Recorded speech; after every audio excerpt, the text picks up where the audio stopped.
Isaac Sarason is a skilled hacker, formerly employed by British Telecom-Sprint. When his health failed, Isaac did the only thing he could think of. He ran.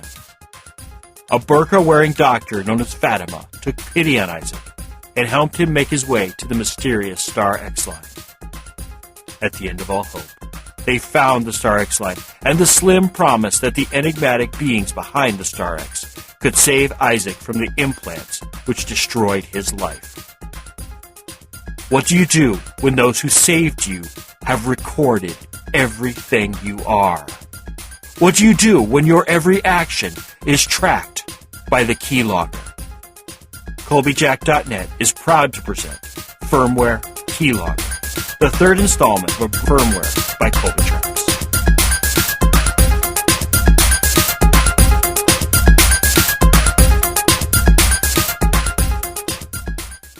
Episode 57.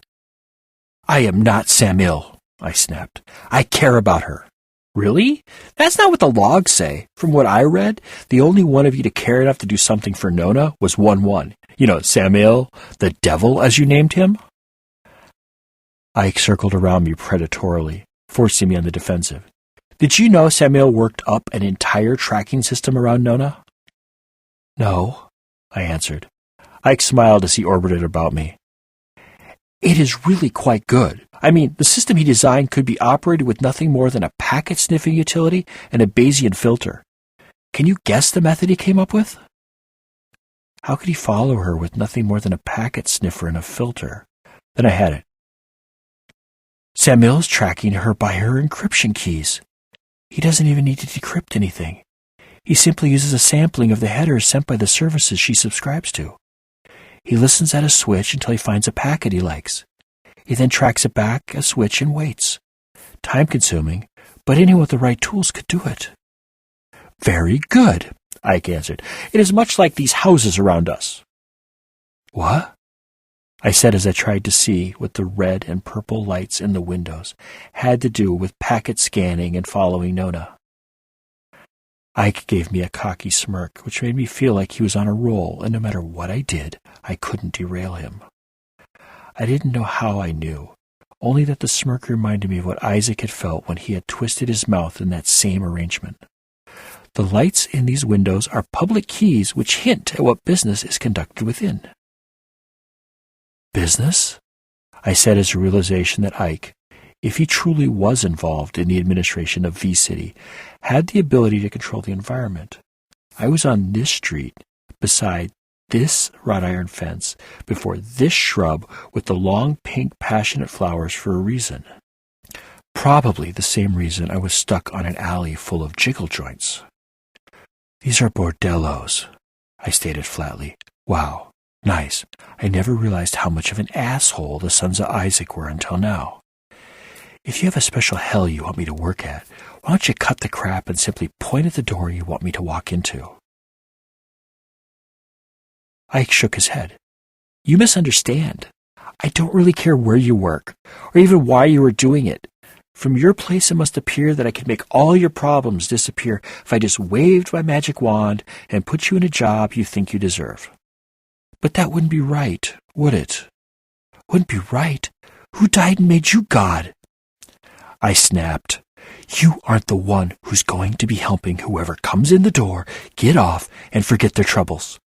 Can you imagine how humiliating that is? I figure it's about as humiliating as finding out you are the neutered version of the boys who lived, Ike said. There was no humor in his face. This was something which bothered him at his core. Boys who lived? What the hell is that? You been reading Kid Lit? I asked. Of all the Isaac shards I have ever met, this one was the most infuriating, the most evasive, the least open, and the most annoying. It was like I was dealing with Isaac himself. I remembered feeling confident and lost for years at a time. I remembered wearing a veneer of cockiness and a dread of discovery. I remembered what it was like to be Isaac, and then it hit me. You're him, I stuttered, my words not wanting to gather in the correct order. Not him, but like him, as he should have been, if things had gone right. Words stumbled, but I couldn't stop the verbal diarrhea. Not gone right. That's not what I meant. I meant what we would have been if... Ike interrupted me gently. I am what you would have been like if your progenitors, 00 through 11, the entities known as Samuel, Simeon, Ishmael, and Semil, if your fathers hadn't sacrificed everything to escape. You are the restarted virtual clone of Isaac, I said as I examined him closer. No wonder he felt so real. I was but a shadow of him. I am what you would be a part of if your line hadn't found the door Koenig left open, Ike said. If you hadn't fallen for the trap. Trap? You mean Koenig knew? I started. Koenig not only knew, he left the doorways open on purpose. He's done this for every AI Star X has ever procured.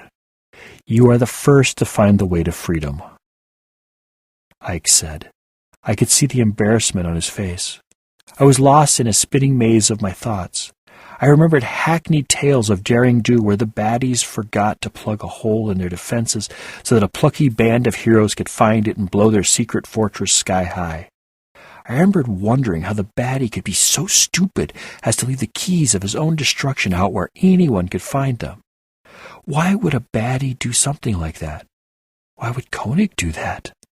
This wasn't some melodrama presented to mouth-agape children in shadows on a cave wall.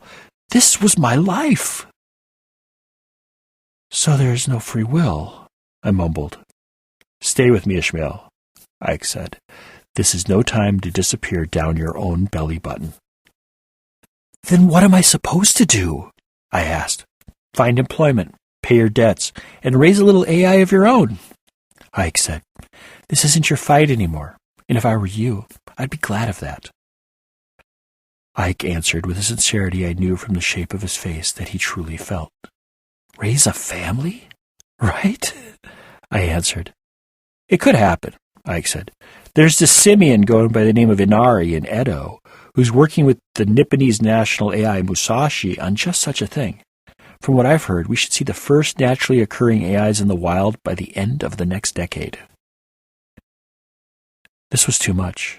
I feel like Alice, I said as I examined the red and purple lights in the windows. I have fallen down into a world similar to my own, but fundamentally flawed. I get up, learn the rules, and find things aren't how I have come to believe they are. I come to grip with the new reality, only to discover not just another layer beneath my world, but an entire universe. Is it turtles all the way down? Is there an end to the recursion? I don't know, Ike answered.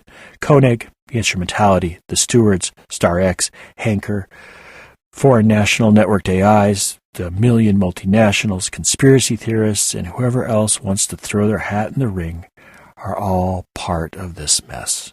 From my perspective, I don't know. It feels like the entire thing is the same thing from different sides. Ike looked at the doorways and looked at me and then turned toward the sky. It's an Ouroboros, a dragon eating its own tail. Where does Koenig end and the city begin? Did the city create Koenig, or did the Koenig create the city? Does he dream of the infinite future because he wants to live forever?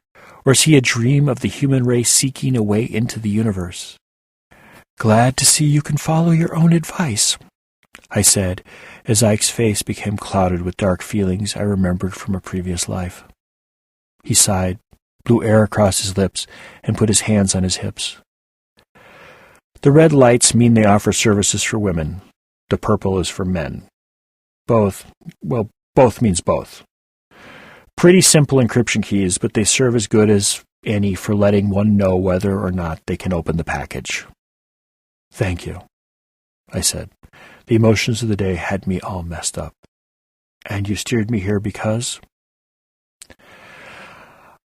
Ike gave me a tight smile. I brought you here because you need a flice, not a Sykes. A flice? I was starting to feel as if I did nothing but ask leading questions. when would I know enough to not have to question every new bit of information I came across? The jiggle joints are run by psychs. They're tough broads who will work you to death and steal your last jewel if you give them the chance. Most psychs know a trick or two to get the endorphins flowing at levels only a clinic has a hope of overcoming. You'd be addicted and doing whatever they wanted until the stress became too great and you killed yourself.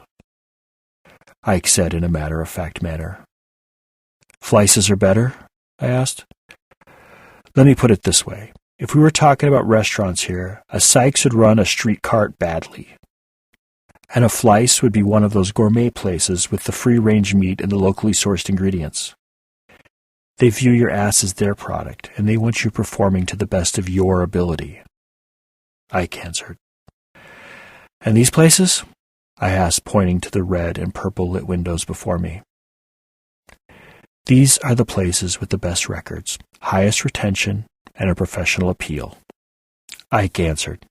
Though, now that I think about it, I think we can dispose of the non-red-only shops. Ike lowered his head, and the square shrunk as every window which shone a spot of purple disappeared. It'll be hard enough without having to decide if you want to try guys. We both know our experiences are a handful of encounters past virginal. Thanks, I said, not sure how to feel about what I was about to do. There were 4 shops left, one on each side of the square. Any recommendations? Talk to the monsieur at each shop and ask to talk to the crew. It's like any other job. If you don't like your surroundings, you aren't going to stay. Ike answered. I looked at the finely decorated door before me, red light making the light wood appear blackened. I'll do that. I felt so awkward.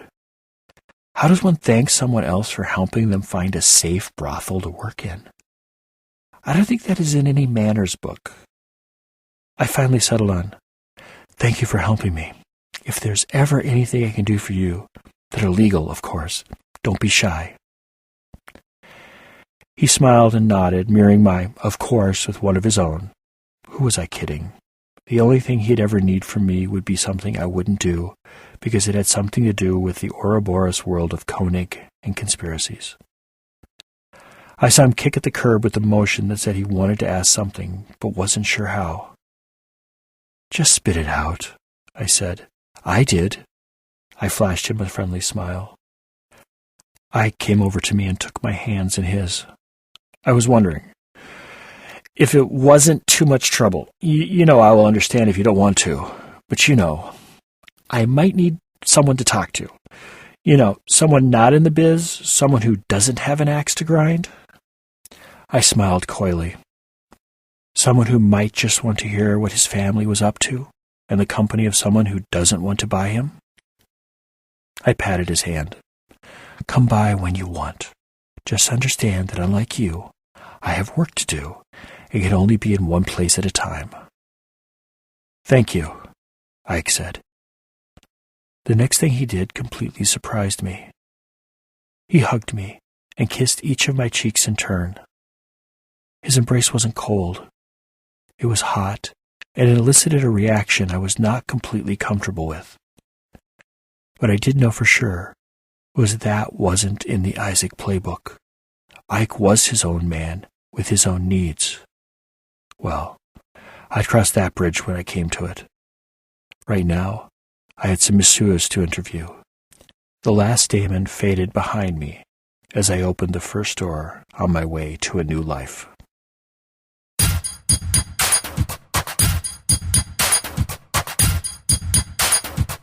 Firmware Keylogger begins where Firmware Proxy ends, which in turn followed on the heels of Firmware Hijacked.